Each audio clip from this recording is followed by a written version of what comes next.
All right, guys. Well, welcome to Seller Sessions on this lovely Thursday. Not sure where you are in the world. My name is Adam. I'm based here in Park City, Utah. After 800 inches of snow, literally the most snow we've ever had, it feels like spring again. The last 4 days have actually been sunny. So, to those folks in the Southern Hemisphere, thanks for trading over your warm weather. We're excited to have it here in North America. So, if you guys don't know my story, just a quick little backdrop for the topic of today, which is really diving into what is the true real state of the Amazon exit space. You know, you hear a lot of headlines. We've seen a lot of the ups and downs in the Amazon M&A exit market, and have really assembled what I think is the dream team of folks that have a pulse on the space and what's really happening. So my story is very close to the Amazon exit space. I actually sold my first brand that I built and started from scratch back in June of 2020, which was really near the froth of the market, close to the top. Very exciting time, very interesting time. We had 60 plus aggregators enter the space, $10 billion plus raised. And just as a business geek, frankly, it was one of the most exciting business case studies of all time. And the fact that I knew a lot about Amazon, had built a brand, had exited a brand, it's something I've really been close to here over the last couple of years. But a lot's changed, both with the macro environment of the economy, with broader e-com, and then specifically the Amazon exit market itself has also shifted. So as I said, I've assembled folks that I truly trust, that have a pulse on what's actually happening. We're talking about some of the largest investment banks with literally billions in transactions, one of the leading online brokerage firms, one of the best lawyers in the space that has probably seen more LOIs and paperwork than anybody on planet Earth as it relates to Amazon brands, and a good buddy of mine who is not only an ex-Amazonian, he also worked for an Amazon aggregator as a seller himself and helps sellers exit. So we're going to get into intros here in a second, and I'm just going to kind of throw everybody on screen here. This is the motley crew of the best, in my opinion, in the Amazon M&A space. But welcome everybody here.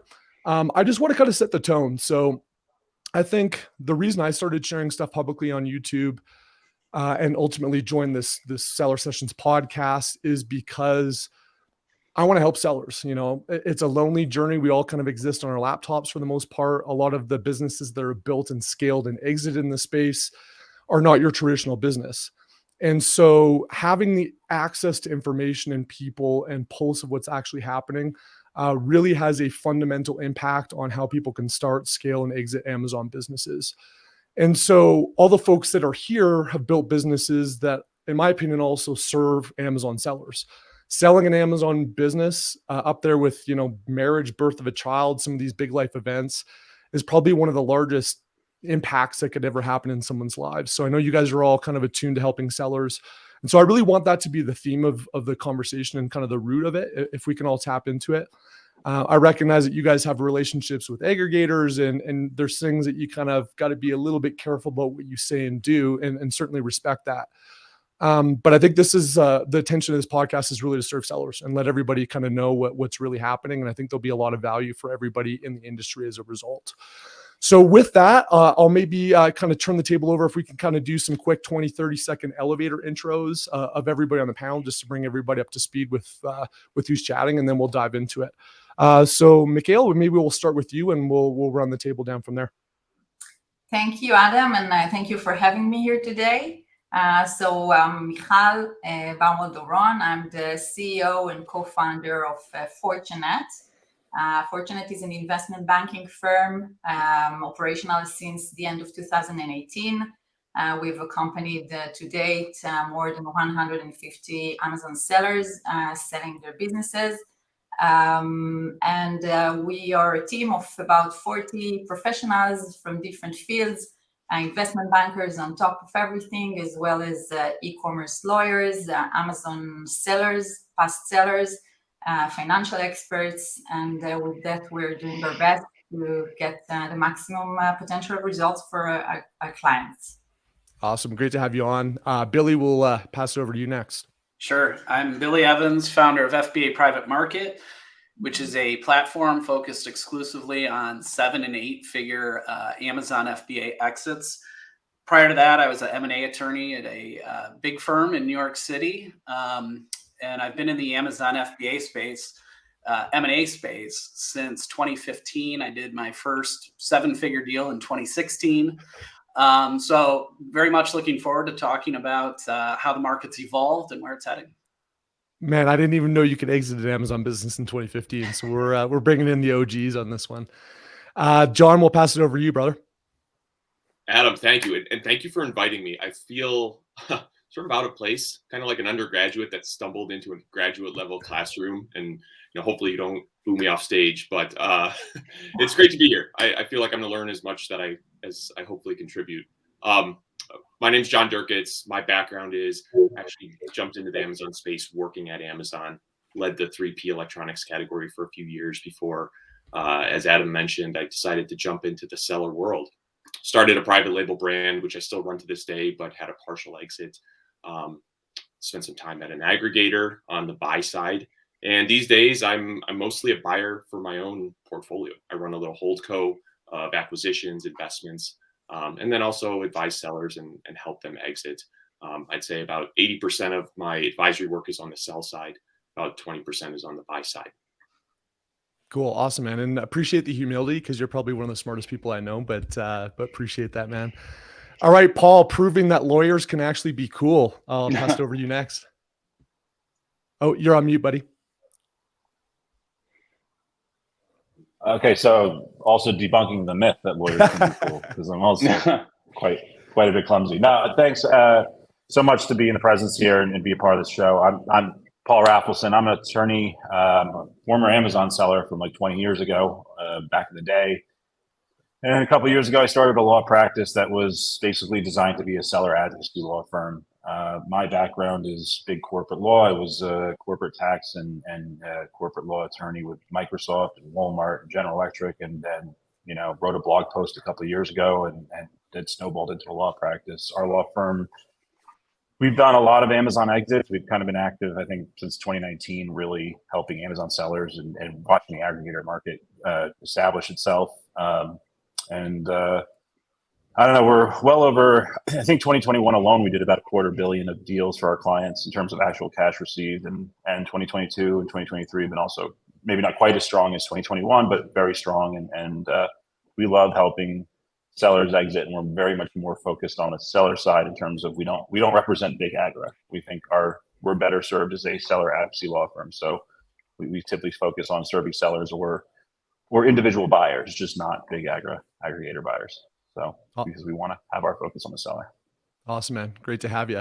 And last but not least, Jason, proving that private equity guys don't need to wear ties. I'll let you do an intro and we'll get into it. That's right. Wore this Hawaiian looking shirt just for you, Adam.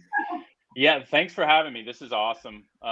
Quick background, I'm a founder of Global Wired Advisors. We're an investment bank that started in 2016. So we saw the early days, like Billy did. We've been a kind of a digital first, e-commerce focused consumer products investment bank for the last 7 years. I think we did, a name we all know, Thrasio. I think we did their second deal ever. So we saw a pre-aggregator. Now we're seeing kind of all this, go down. It's been an interesting journey for sure. We've helped, hundreds of sellers, done hundreds of millions of dollars of deals over the last 7 years. Really enjoy the space a lot. Love this community. It's dynamic. It's interesting. It's non-traditional. So we love working with them. Also, by the way, founder of a fairly new incubator fund called South Call, where we're actually helping sellers kind of grow their companies and take equity interests in those brands. And then pre all this, I was an investment banker with Bank of America, and then ran capital markets for a $30 billion hedge fund in Miami. So yeah, excited to be here. Excited for the chat. Awesome, guys. Thanks for the intros. So I'm not your traditional interviewer. Like I said, I'm kind of a seller first, and kind of was corporate for a very long time, but I've shed that part of my identity and just like to have real talk. So, I think you're supposed to kind of butter things up and soften things up and then get to the hard questions later. I actually want to target probably one of the more difficult questions right off the bat and kick it off right. And the reason is kind of getting back to that kind of tone setting that I said is I think this is really what sellers don't have access to, this question. And really want to know the answer to. And I know that you guys can help unlock that. So just looking at the aggregator market in general, which has been one of the core buyers, at least over the last 2-3 years, for Amazon sellers, there's about 10 that I've calculated that have done over $100 million. So we've got Grove, Uni, Forum Brands, Foundry, Elevate, Boosted, Cap Hill, Aquico, Heyday, Perch, and the infamous Thrasio. Beyond that, there's 50 plus other ones that have kind of cropped up.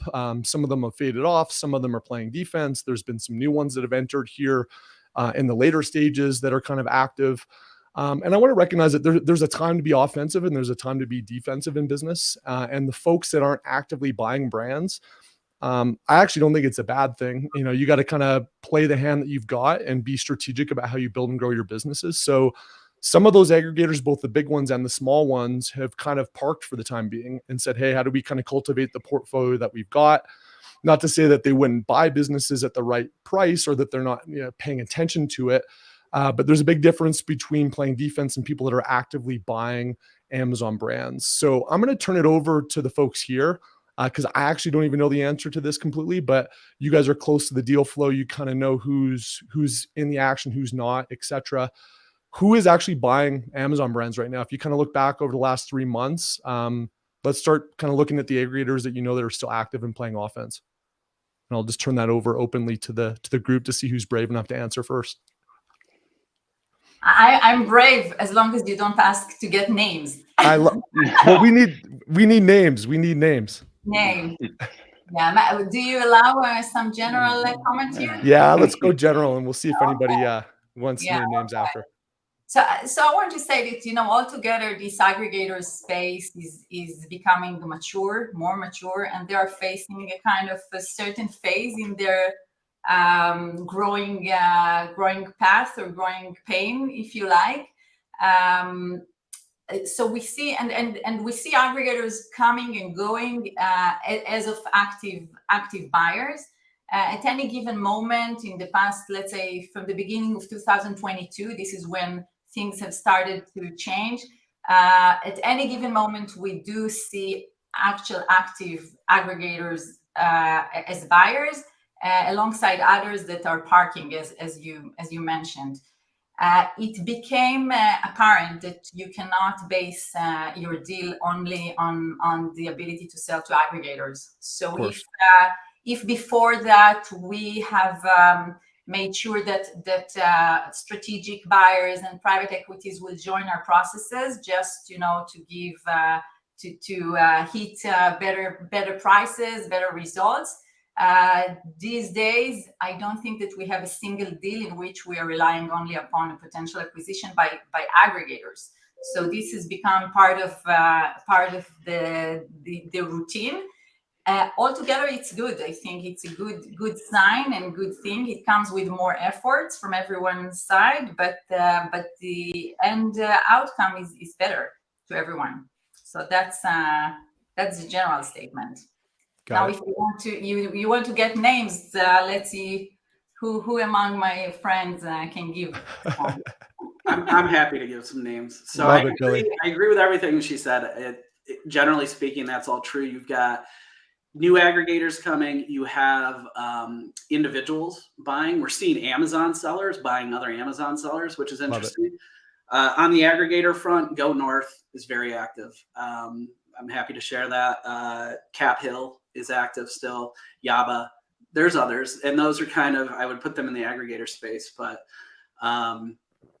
yeah, I think one of the more interesting developments is sellers, and it's almost like sellers have watched all this go down over the last year or two, and asked themselves, why aren't we doing this? We know how to operate these brands, and they can get access to funding, and so we're seeing some of that, which is exciting. Cool. Yeah, I think that's an important point too, is that there's definitely a learning curve to being an aggregator. And I think, a lot of aggregators who kind of hit their stride late in 2021, or maybe not even until 2022, just have a distinct advantage of learning from the mistakes made by their predecessors. And so the sort of the feel of the deal is different.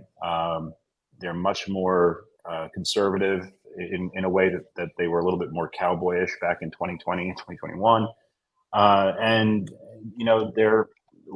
some aggregators are even relying on the seller to be a major part of the deal for sometimes they want to stay on for a year or 2 years and the reason being is a lot of people believe that the aggregators, the early ones, such as Thrasio and company, may have gotten a little bit of aggregator ingestion, maybe oversimplified their business model, and it turned out and didn't work, and they undervalued how much the individual seller and owner of the company, their involvement, really plays a part in the success of the company. And so we're seeing that basically so the requirements are changing, but there's definitely aggregators buying, and to Hal's point, there's a lot of non-aggregators buying. That's the thing. Just because the aggregators aren't buying, as long as there's money out there to borrow, you're seeing buyers from other places, strategic buyers, individual buyers, like you said, other seller buyers.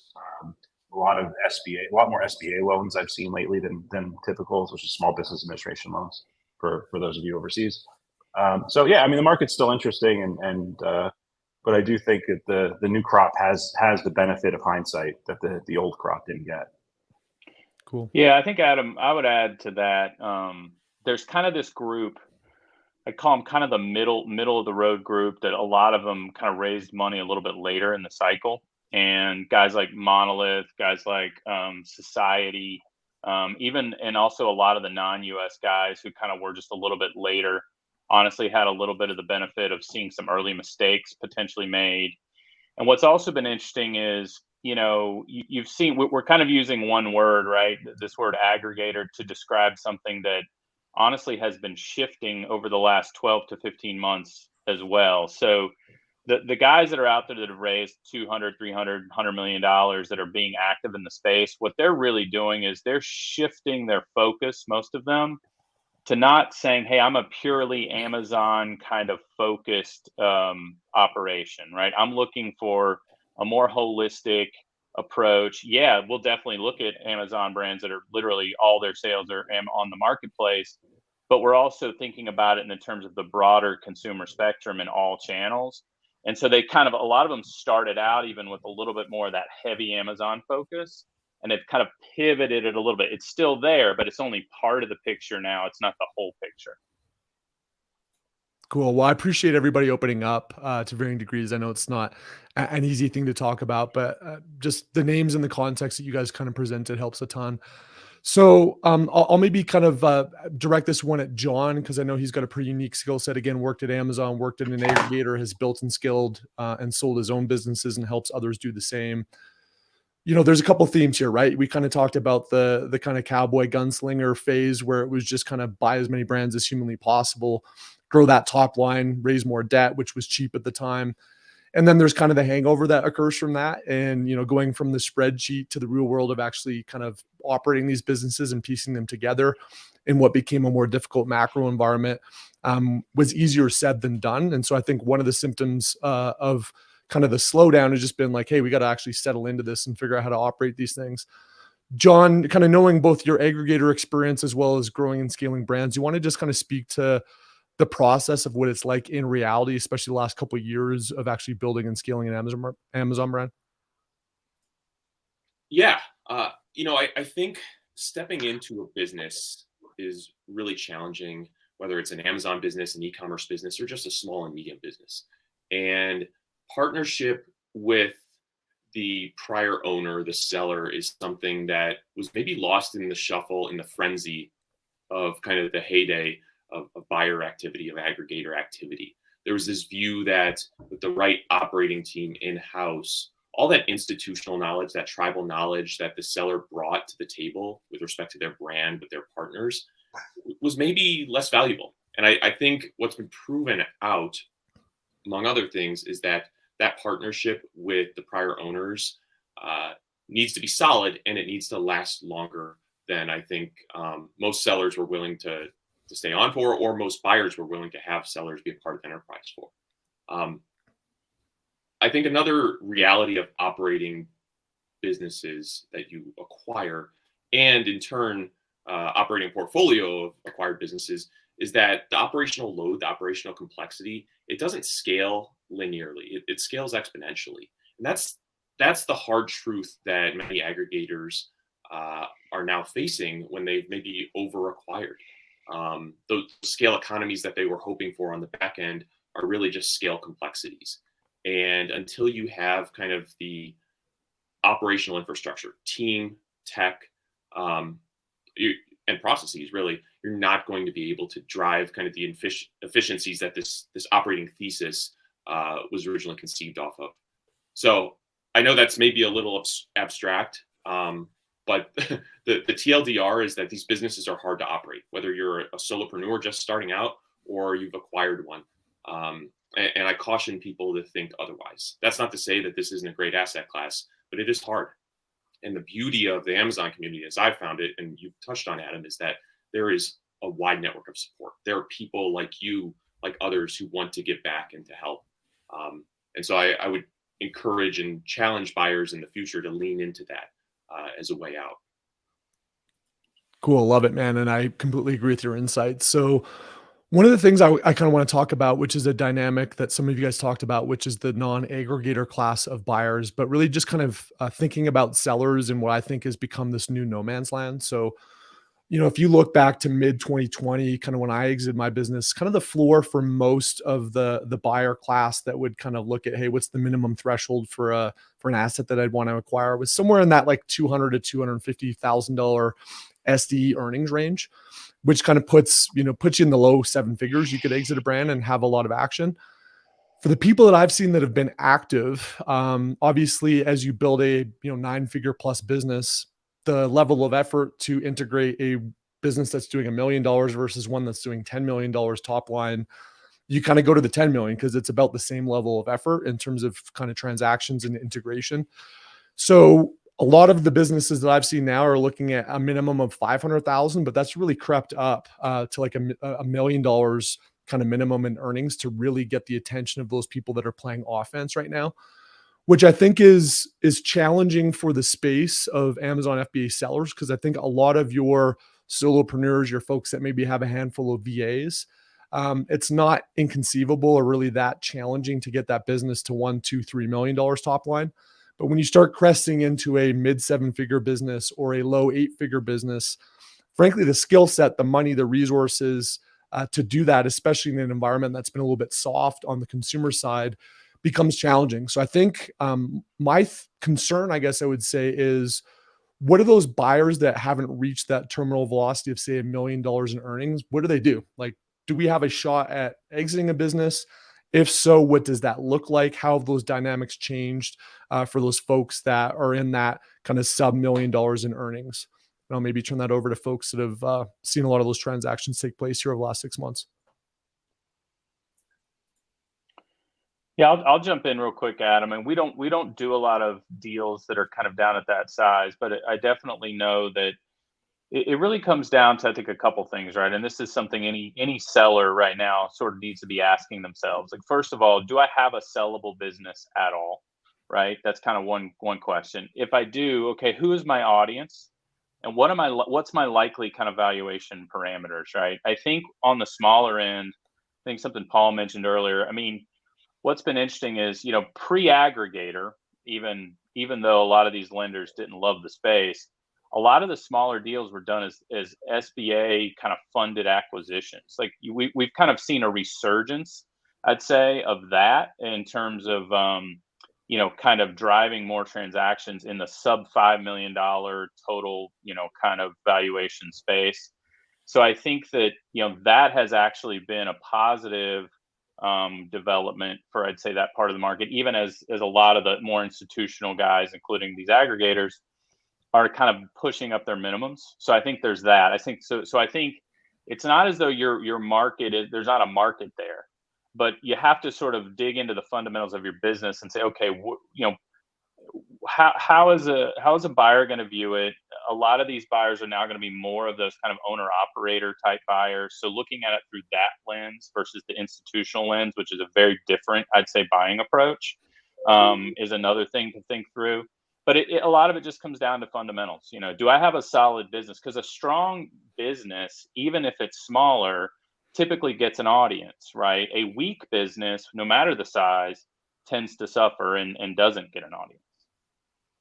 Cool. And Billy, I'll maybe kind of turn it over to you specifically. I think you've got a lot of those larger scale brands that kind of attract a wide multitude of buyers. I've also seen some recently on your list and in the past couple of months that are of that kind of sub-terminal velocity that gets all buyers to the table.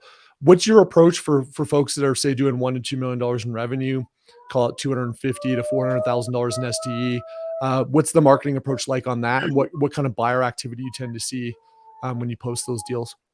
Yeah, so typically we won't take a deal that's under 500 in SDE, because the thrust of your entire question is that's really where the buyers start to get excited across almost all the demographics for the buyers. So I find right around $1 million SDE is sort of the sweet spot. Now, when you're talking below that, you can still get a deal done. It's going to be something at 250. We haven't done one of that size in a long time, but that in the past, a lot of the buyers would just pass that over. Now, there are places where you can sell that, and you're going to be more likely doing an SBA deal or selling to another seller. And in some cases, you can get a decent multiple, even though it's smaller than that, because the buyers, it's just a different buyer class. And in some ways, they don't have some of the same restrictions that, aggregators do. Aggregators have debt covenants and all investor, requirements and things like that can make it challenging in certain cases. But yeah, I don't know if I can speak directly to those smaller deals. Yeah, fair enough. Maybe let me jump in, Adam, because Sure. And I hesitate to say this publicly because I feel like it's a source of edge, but this is where I play. I play in the sub 500K EBITDA range. I love being down market of all the institutional money because it's less competitive from a buyer perspective. And I think it affords me more opportunities to be flexible with the sellers, bring them along for the ride, strike a deal that might blend the right mix of financial and non-financial objectives of the seller. So, we talked, I guess, a few minutes ago about the individual buyer class. I consider myself one of those. And I think that's the class to watch in the coming 6, 12, 18 months. And that is the way out for brands that are in no man's land, as you called it. Yeah, I love that perspective, John. All right, so let's kind of talk about multiples. I realize that it's a dynamic question that doesn't have a down the middle answer because there's so many dynamics at play. But just looking at things like Marketplace Pulse, who's just done some phenomenal work in terms of scraping and pulling together information that matters in the space.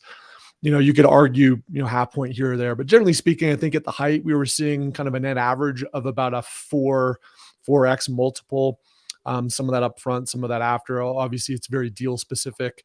Obviously, as things have changed, debt availability's changed, aggregator activities changed, et cetera. Buyer pools have changed. We've seen that kind of drop a little bit. I'm just kind of curious if we were to kind of look at that business that's doing, say, $1 million in SDE, kind of in that sweet spot that brings enough buyers to the table. What are you guys seeing in terms of multiples right now in the space? And we can either talk about percentage down from where it was at peak, or if you guys want to name actual kind of general numbers that you've seen. Just kind of curious what you guys have seen from a multiple standpoint if you're at exit here over the next 3 to 6 months. I can refer to that. I agree that there is no one simple answer to this question, yeah. And since every business is a case by itself, and as much as we are getting far from the previous aggregators kind of environment that we're just looking to buy as many FBA businesses as possible, then each business gets its own valuation. When we are looking at the aggregators themselves, then I would say that there is the upfront payment, the cash paid upfront, and the rest of the payments, let's say, those are either deferred or conditional. So altogether, you can get to, let's say, 6 to 7 times the EBITDA or SDE, depends, but the cash upfront would be between 3 to 4, I would say. It can be 2.5 up to 4.5. Again, depends on the business and its characteristics. The more differentiated factors exist in the business, like IP, or a unique product or sustainable marketing position, these will generate higher valuation and also above the 4.5 cash upfront. Of course, when we sell to buyers that are more strategic and that a business may be worth for them more, they may pay much more. So we see those too. This is another reason why you cannot just rely upon selling to aggregators these days if you're willing to get a good price. Cool. Any other perspectives on multiples, guys? I would just second most of that as well. And with the caveat, multiples are always challenging because it's hard to compare apples to apples when you're talking about multiples for so many reasons. You have SDE multiples, you have EBITDA multiples that sometimes get tossed around interchangeably. You have some brokers including inventory value when they're calculating their multiple. You have some trying to project what the earnout would pay, hypothetically, and including that in the multiple as well. So we also like to really focus on just the pure cash multiple, no inventory included in that multiple, and net of any broker fee. And in our case, the buyers pay it. But after that, like, what is the seller really taking home? I would say right now, it's also really hard to say because it's so business dependent. It can change. We just closed a deal last week at a 5x cash upfront multiple, which would have been a strong deal even at the peak. And there's an earnout on top of that as well. We had one go under LOI this past week at 3.3. And that, again, is just the cash upfront piece. So I think it can give you an idea of where the market is right now. Yeah. So Paul, maybe ask you specifically, because again, I think you've probably seen more LOI paper, at least in the Amazon FBA context, than most single human beings on planet Earth. And I kind of preach this, when I exited my business, I did a video just kind of walking through the experience and my criteria. And I've got a bit of a history in M&A in my corporate background and have that context, but I valued at least the financial component of the offers that came in very heavily on what that upfront was. Not to say that, hey, it would have been nice to get some additional coin down the line, but when you turn your business over to somebody else, even if all the variables are stacked up with a high probability of that business succeeding and growing, you're turning it over to somebody and you don't know exactly how they're going to run it. And a lot of the folks, at least at that time, didn't have a ton of history. So I've always preached very much like, hey, upfront multiple is it. And if you get something after the fact, bonus, but pretend like that money doesn't even exist. In all the transactions you did, call it 2019 through the end of 2022, just on a percentage basis, how many actually got an earnout of the folks that had that as a component of the structured deal? Well, I don't, it's funny. My clients, sometimes they don't check in with me and we don't hear back from them. So I'm not always sure who's getting the earnout, but I can say this. We also get a lot of cases from deals we didn't work on. And we're seeing a lot of non-earnout payments or negotiations to reduce payments, some litigation even. Yeah. So I agree with you. I mean, I've said it since you just kind of have to look at the economics. Anything outside of your closing cash is highly speculative on so many levels, and people really need to understand that. Yeah. We preach that every time we talk to the client for the first time, every time we I talk on a podcast, I say the same thing you do. You really have to focus on that closing cash because that's the only thing that's real. Everything else, you have to kind of, you can put a valuation allowance on a $1 million earnout. I'd say, give it a 10% chance of actually happening because it's really just, it's unknown. And it's not about how you negotiate the contract because you have a lot of other factors. One, you have the cost of like suing another company if they don't pay you your earnout. Highly expensive, maybe not worth your earnout unless you have a much bigger deal. Plus, you're taking risks too. When you sue them, they might file their counterclaims, and and if you lose, you're on the hook for their legal fees. So it can go either way. And then the other problem is, what if they just don't have the money? What if they're just broke? What if then you can't make money? You can win a lawsuit, but money doesn't grow on trees, right? So now what are you doing? You're trying, So it's not viable to think that you really have any claim for that earnout, just from a practical economics perspective, forgetting what the contract says. So I'm with you. I think that's the case. I mean, we have seen earnouts, early on 2019. I mean, I saw multiples at 2.75 and you're kind of like, I guess, it's a nice payday, then you saw them kind of creep up in 2020 into the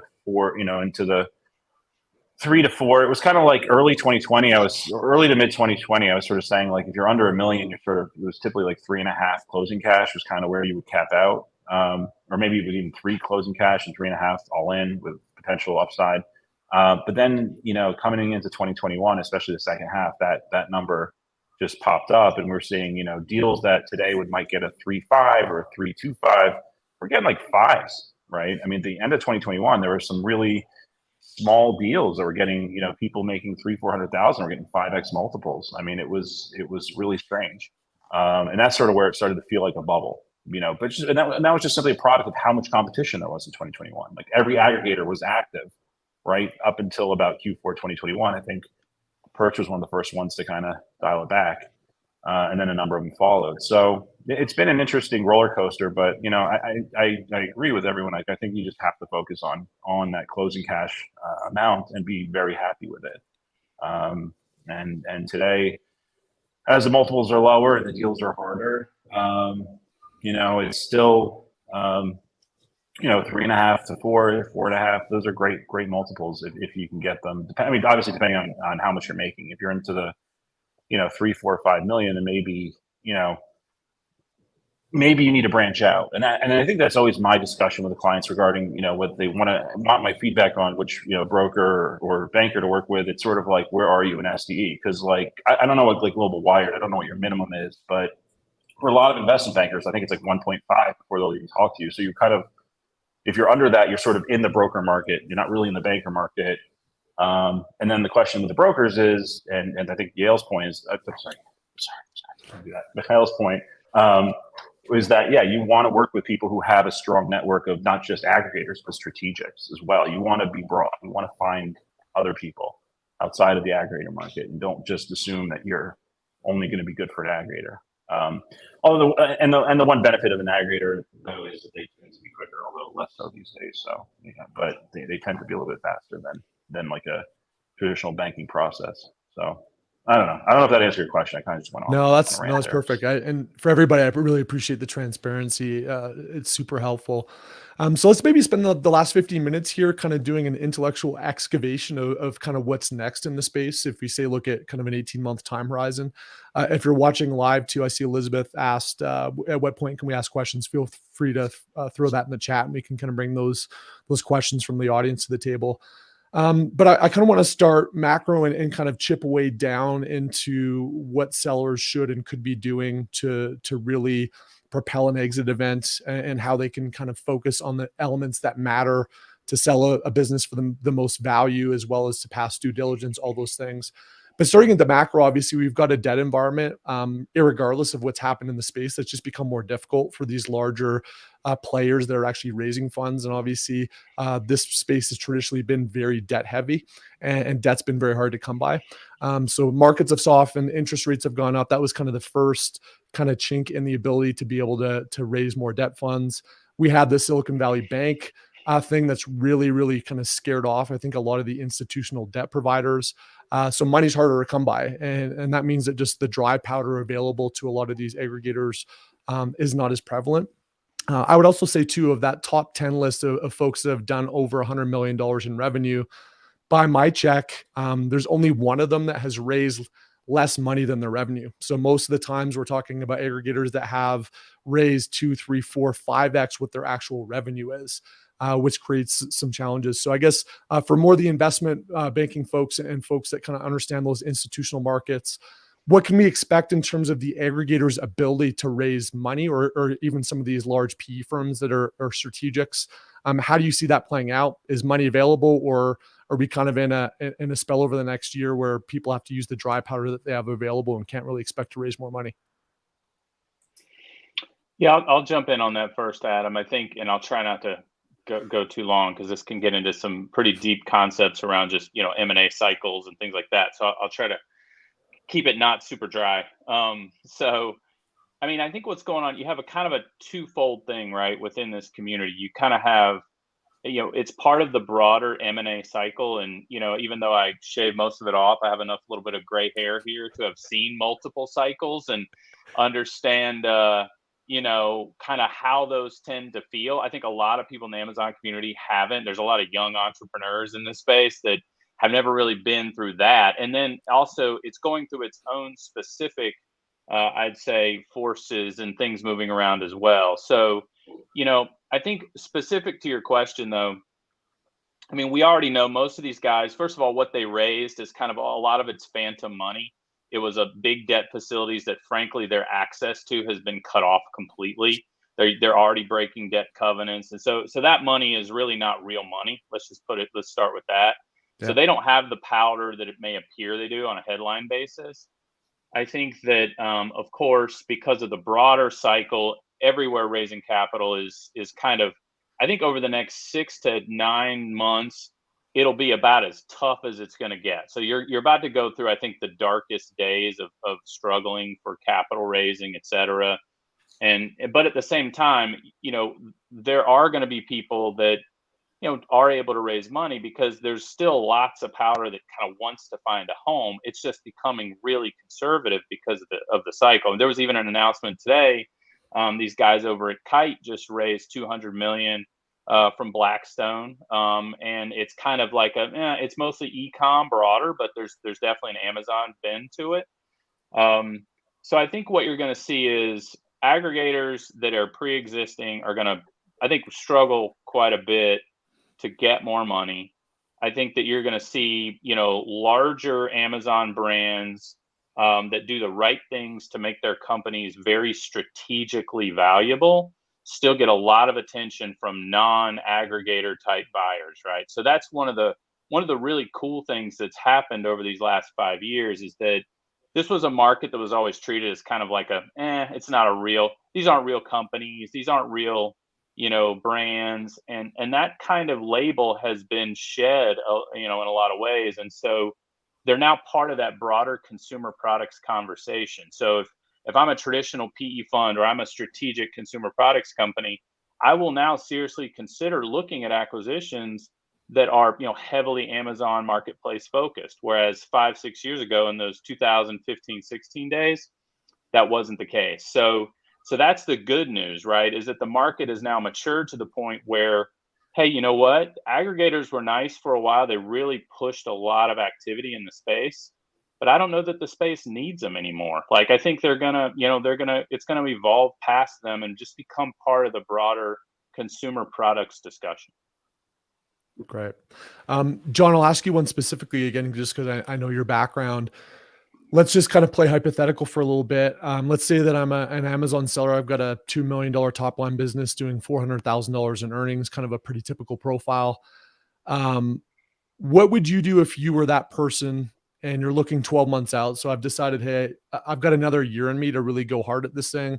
I expect the market to be a little bit better from an exit standpoint in a year. But I know I need to grow and build my business in that year time frame. What would your advice be to sellers that want to sell in a year or doing $400,000 in earnings to maximize their value 1 year from now? Yeah, I love that question, Adam. And it's the one that I talk to clients about the most. I think most flavors of advice in this circumstance are operational in nature, right? Push for better product costing from your suppliers, better payment terms, expand your line, expand your retail channels, expand into new geographies. And that's great advice. That should be your focus over the next 12, 18 months to maximize value. But what I want to submit to you or the seller in that case is that there's another path that is maybe a parallel path you take to maximize your value. And that is go to market now. We've talked about what multiples are like. We've kind of played this hypothetical game around what your business is worth. The truth is you don't really know until you gauge interest from buyers, at which point you can sit down and say, well, shoot, this is more than I expected. Let's go down this path. Or you can say, all right, bunker down and go. The advantage of doing that is you develop not only clarity around what your business is worth, but you kind of give yourself psychological permission to double down. Mark Randolph, the co-founder of Netflix, literally tweeted today about a story involving potentially selling Netflix back in 1998 to Bezos for $15 million. And then, of course, they didn't do it. But what he said was it was a commitment device. It made them realize that they wanted to go all in. And I think that's an option for buyers right now. If you want to exit in 12 months or 18 months, test the market and really understand what your value is. The maybe secondary or tertiary benefit of doing this is also you introduce yourself to buyers. And I can't put my finger on kind of the actual ratio, but a lot of buyer interest that we get at ecom brokers comes from buyers we've talked to, we presented businesses to before, but it just wasn't the right time 6 months, 9 months, 12 months ago. So make those introductions, get to know the buyers in your space. If you're too small for them now, so what? They know you, they'll keep a pulse on you. And then 12 months from now, they'd probably love to be the first one to talk to you, be at the head of the line, and have an opportunity to put an LOI in front of you. John, that is incredibly sage advice. And I got to say, I've seen a lot of sellers not think that they're ready, or they've got a number in their head that they think they've got to put another year and a half in to get that number. And they've been kicking themselves because they might have been able to get that number had they gone to market. And to your point, it's not a one and done thing that happens. You can have an initial conversation. There might be interest. It may not be a fit at that price point or that size that you built the business to today, but you can carry on that conversation 8, 12, 18 months down the line and still have an effective exit. And, or you might get the number that you wanted right now and not have to spend another, 12 months gathering gray hairs, as Jason alluded to. So I love that answer. We'll maybe cap it at a question. And I know the Fortunate team can kind of chime in on this, but I'm just, obviously with the dynamic that everybody's kind of had to tighten things up a touch, and be mindful of the current both macro and micro environment we're in, getting ready to actually transact a deal. Again, in the fury, people would probably be a little bit loose with due diligence. They might just, let's get this one in because we're about to raise more money. And it was frankly a lot easier to pass those due diligence thresholds. I also think as everybody's got more intelligent in the space, there's probably a more refined, specific due diligence process that takes place now versus what it did in the past. So I'll maybe turn it over to you, Mikhail, just in terms of what would a seller do if we're ready to exit right now? What are some of those due diligence elements that really need to be thoughtfully put together to pass that threshold? Because getting an offer is one thing, getting it to the finish line and getting a big wire to your account are two very different things. So what's that due diligence gauntlet now, and how can sellers prepare if they want to transact right now today? Yeah, so this is a very important question, and it's kind of a continuation of the previous one, because previously you referred to the kind of due diligence over the market. So it's an external due diligence for your business, which is a must. And I love the John approach here, which we advise to implement also for larger businesses. It's not only if your business is too small. At the same time, you must make sure that you are prepared internally, and with the maturity of this, the growing maturity of this market, there is less tolerance to legal issues, legal problems, to health issues, deviations from the terms of service of Amazon, and other regulations. So you must it's a strong advice to use the time efficiently by making sure that your business checks all the boxes, meaning that you are fully compliant with the Amazon terms of service. Your trademark or trademarks are well registered in all the related geographies and covering all the products that you actually sell, that you pay your tariffs and custom as due, and many other things. Since we have come to the conclusion that this is such an important matter, that this industry still suffers from not always properly meet those requirements, we just recently we haven't even launched it, but we've just added it to our website for the first users. So it's a free tool that allows an Amazon seller to kind of check himself to what extent their business actually meet the legal requirements. So this intent and using the time is an important resource. So before you sell the business, don't think that you should just come to the market at the time that you want to get the money and get home. Get prepared. Use this time in order to fix whatever is fixable, to explore what the market has to offer you, many things can be cured if you have a sufficient time to deal with them. So that's a super important topic. Appreciate that. All right, guys. So I think that's a wrap, but I'll maybe open it up just in case there's any closing thoughts anybody has, and then I'll kind of wrap up. I just want to just double stress how important that due diligence is and that pre-due diligence. I mean, it is. There's no reason if an exit is in your future, there's no reason you shouldn't be doing that now. The problem with due diligence, so people understand, is a lot of times aggregators, and even to this day, it's not that they're not doing due diligence. It's not just that they're not doing it. It's also that they're sort of putting the risk on you. Like if something isn't right, they're going to write the contract in a way that says like, you're guaranteeing everything's going to work out for us in terms of, these potential legal issues. And if they don't, we have the right to claw back from you. And that's the issue. So what you want to do is you want to make sure, one, obviously, this is what our job is to help negotiate that so the bite isn't as awful as that first draft purchase agreement typically has it. But the second half of that is, you want to make sure, as you said, not just trademarks. I mean, even photos. Like photos is like, it's such a dumb thing because it's such an easy thing to fix, like your photos. But if you sell, if you have a bunch of ASINs and a bunch of photos, and the wrong person finds out that you don't have the rights, they can cause a lot of misery for the buyer. So it's something that you should really be tracing title to all your photos. If you're using people on Fiverr, find out where are they sourcing their stock photography from. If you're using stock photography on your packaging, do you have the rights? You wouldn't believe how many times just something as simple as photos becomes a problem, just because it's just a mess. When you look at the sellers, like where they got these various images from, it's just a hot mess. And so even little things like that, doing that due diligence and prep work is so important. And I wish people would do it long before they're ready to exit. And I think it is. If you're 12 to 18 months away from where you think you want to exit, then definitely start working on it right now and get sort of legal hygiene. That's what we call it, and make sure you're ready to go. I just want to add, if that's okay. Yeah, go ahead. Absolutely. Just to add a few more words about that. You may treat this internal due diligence as, the potential exit of the business can be just the excuse. There is another very good reason why to do this.